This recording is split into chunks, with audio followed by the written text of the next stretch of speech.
itu darah kepalanya sendiri itu mancur apa ya? Iya mancur itu ya. Iya mancur. Akhirnya jadi sebuah desa namanya Desa Pancur. Assalamualaikum warahmatullahi wabarakatuh. Salam sejahtera bagi kita semuanya. Om Swastiastu, salam kebajikan, namo buddhaya, rahayu, rahayu, rahayu. Ya pemirsa, saat ini saya berada di Dusun Kelakah ya, masuk Desa Galih, Kecamatan Pasrepan, Kabupaten Pasuruan, Provinsi Jawa Timur. Kali ini kami mencoba untuk mengangkat beberapa sumber warga bahwa di sini terdapat fenomena alam yang terjadi akibat dari kesaktian seseorang yang mengawali desa ini, namanya Mbah Galih. Makanya desa ini dinamakan Mbah Galih.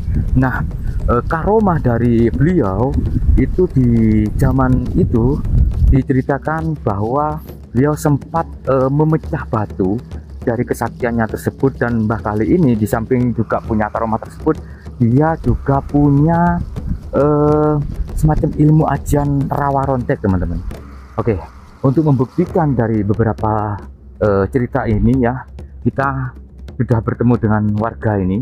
Nah, kami mencoba untuk meminta keterangan ya. Ini ada Kang Mul ya, Kang Mul. Oh iya ya, ini ada ya, Mas, Kang Mul di sini. Alhamdulillah Ya, Kang Mul, di belakang layar kan barusan aku sempat ngobrol dengan jenengan ya, tentang karomah dari Mbah Galih yang ada hubungannya dengan Dusun Kelakah. Iya benar. Ya, dikatakan apa ya, bekas atau situs atau peninggalan dari Mbah Yai Galih itu ya di sini.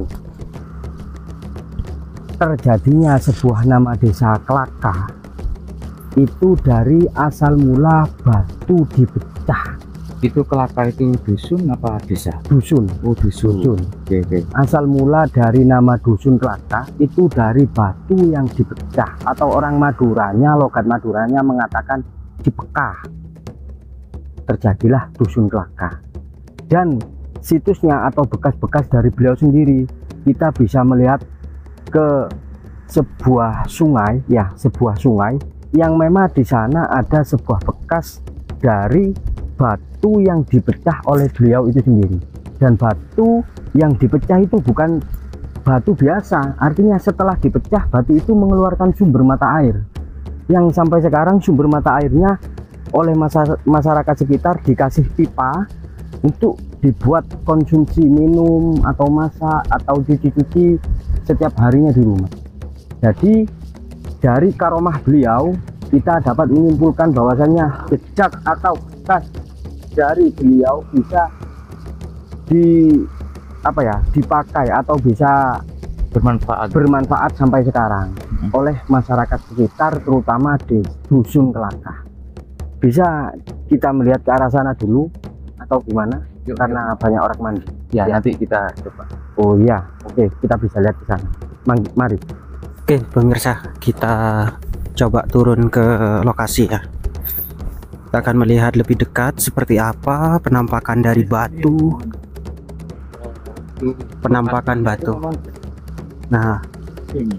Nah ini banyak pepohonan begitu ya. Banyak pohon-pohon yang batunya sangat besar-besar, teman-teman. Nah seperti ini kondisinya ya. Nah luar biasa sekali, teman-teman. Kita memang agak jauh ya.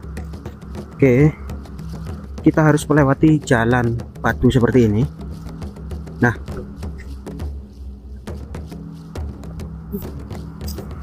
kita sudah sampai, teman-teman, di depan sana. Oke.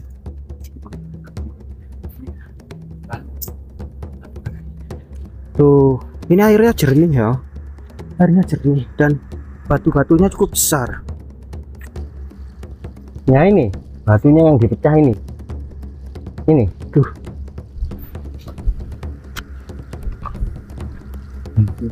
Ini memang kecil, tapi jangan dilihat dari kecilnya sumber tersebut. Ini adalah sebuah situs atau peninggalan dari Mbah Yai Galih itu sendiri. Ini batu yang sebelah sini dan yang sini ini sambung. Ini dipecah dan mengeluarkan sebuah aliran sumber. Ya, ini sumber airnya loh Kang, loh ini. Oh, cukup deras ya. Ini kata masyarakat sekitar, kalau musim hujan ini banyunya, airnya ini kayak apa ya, kayak semacam ada kerannya, kayak semacam ada keran bocor gitu loh. Besar sekali, Deras gitu. berarti. Deras sekali gitu loh. Ini situs dari Mbah Yai Galih yang menjadi asal mula nama Dusun Klakah, karena batunya itu memang dipecah atau dipekah. Kalau bahasa Maduranya itu dipekah gitu. Jadi memang untuk sumber mata air ini memang sengaja dijaga oleh masyarakat. Dijaga, Kita bisa melihat ada semacam fondasi ya, yang melingkari mengelilingi, begitu ya. dijaga memang, karena memang kemanfaatan untuk masyarakat sini banyak.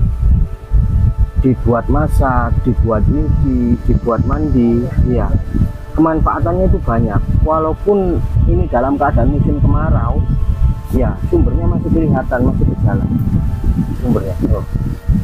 Ya, kalaupun musim hujan ini full airnya, bisa meluber kemana-mana ini, gitu loh Kang, apakah untuk genangan air iya yang ada di sini Kang, di bawahnya sini. yang di bawah sini Kang, itu bagian dari sumber mata air yang ada di Ya bagian bawah ini, kita ini? iya.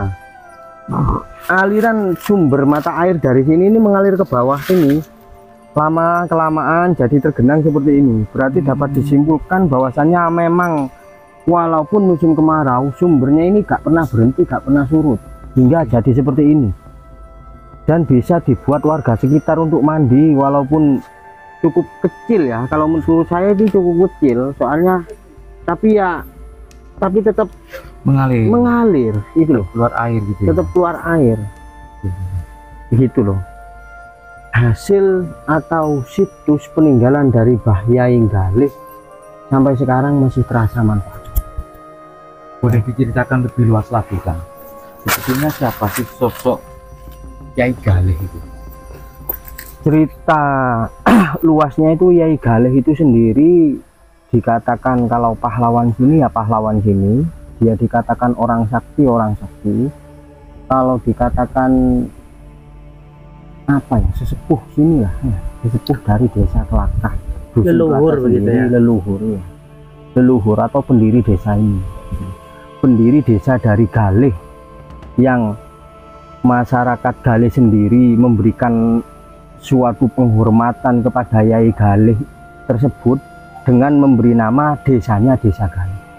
Mungkin andilnya beliau di desa ini sungguh besar, jadi dijadikanlah nama tersebut menjadi nama sebuah desa. Itu dari andil beliau dari masyarakat setempat, dan keandilan beliau sampai sekarang terasa itu ya sumber ini, dan menjadi dusun, nama dusun di sini Dusun Klakah itu sendiri.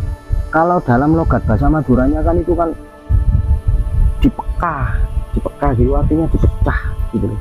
Jadi menjadilah desa atau Dusun Klakah itu sendiri.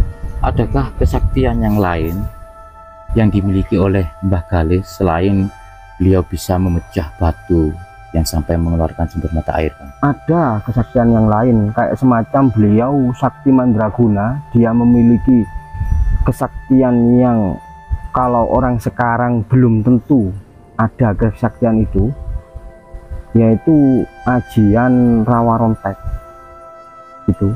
Oh, berarti benar-benar ada itu, Benar-benar ada. yang apa namanya, yang katanya ketika meninggal itu bisa hidup kembali. Katanya walaupun ditebas tangannya bisa nyambung, dipotong, entah dimanapun, entah luka seperti apapun itu bisa sembuh dengan sendirinya, karena dari kekuatan kedikdayaan, kekuatan rawa rontek itu gitu. Beliau jadi kayak semacam sesepuh, orang sakti desa sini, Desa Galih ini. Tapi kenapa Mbah Galih itu tadi meninggal? Sebabnya karena apa kan?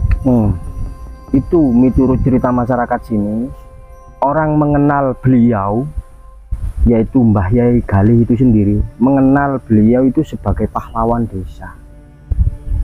Dikatakan sebagai pahlawan desa itu gini, dulu masa penjajahan Belanda, VOC ya, daerah sini atau daerah katakanlah warga sekitar sini dulu gak ada namanya, desanya gak ada gitu, gak punya Desa nama, tanpa nama. desa tanpa nama.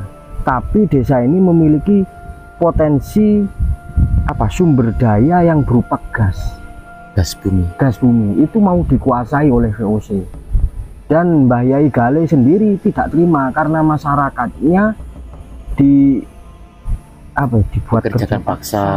Iya, ditindas semena-mena, iya, tanpa kemanusiaan lah.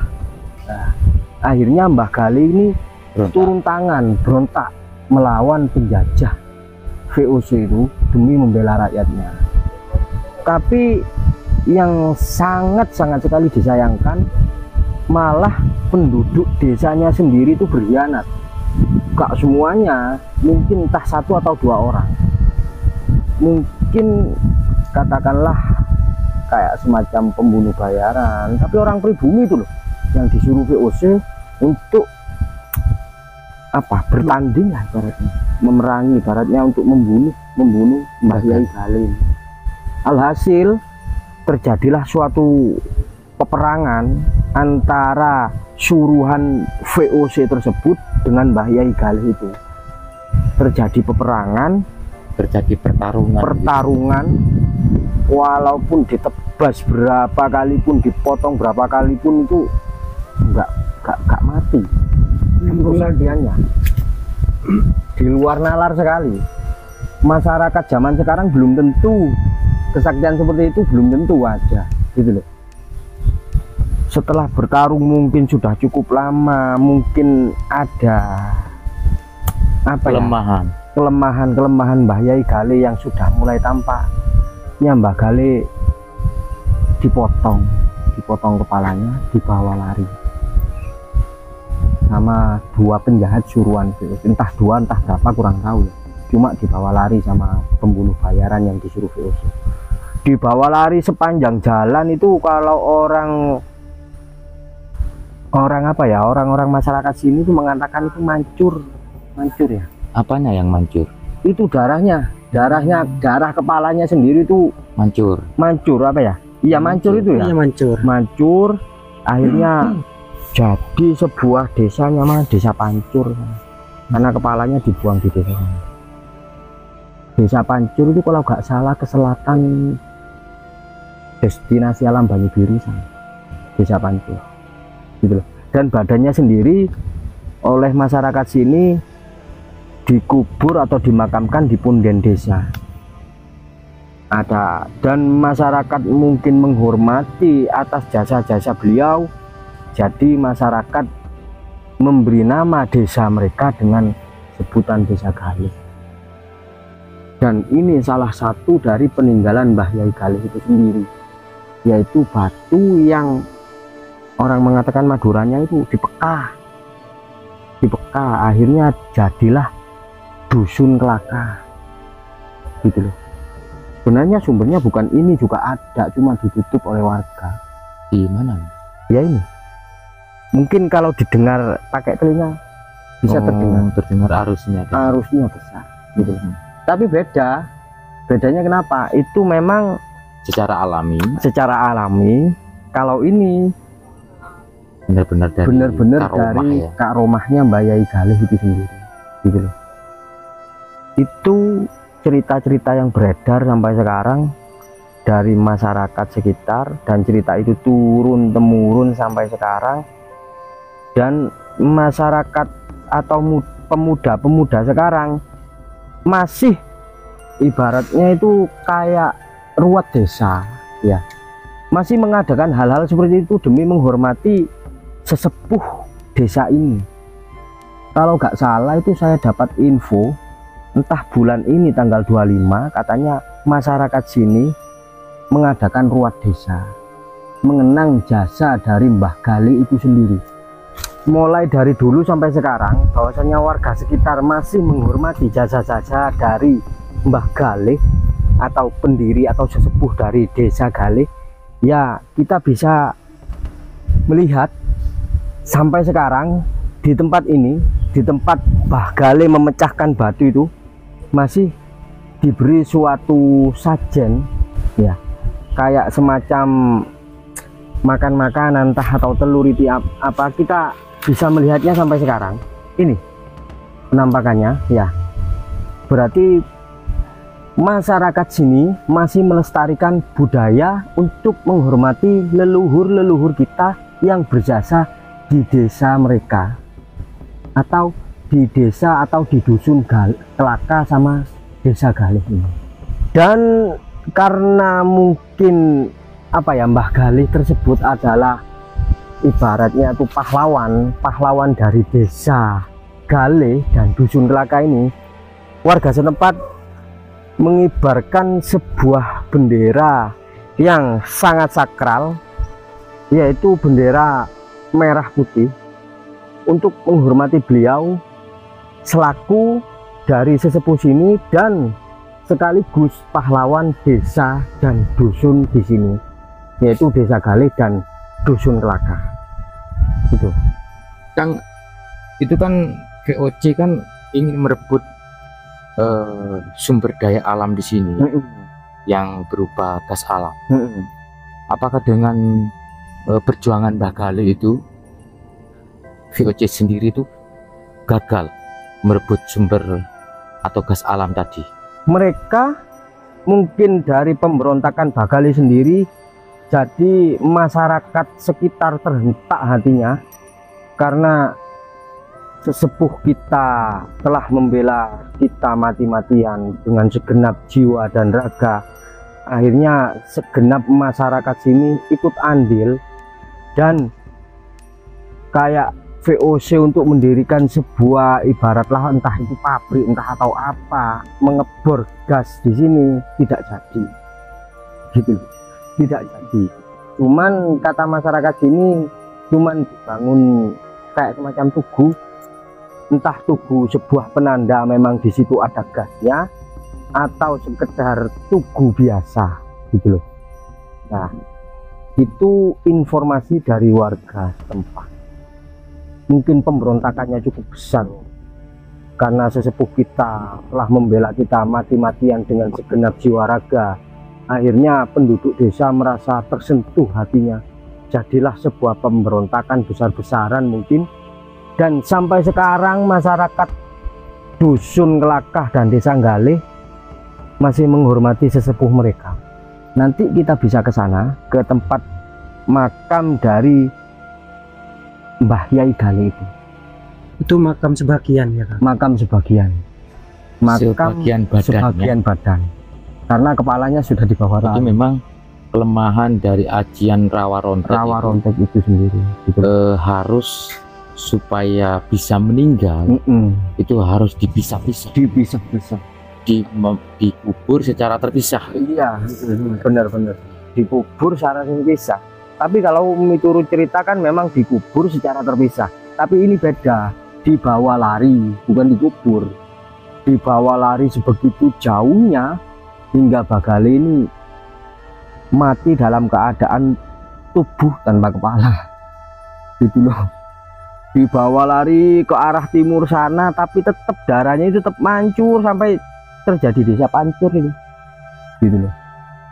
Bukan diputus lalu dikubur, bukan, diputus dibawa lari, gitu loh.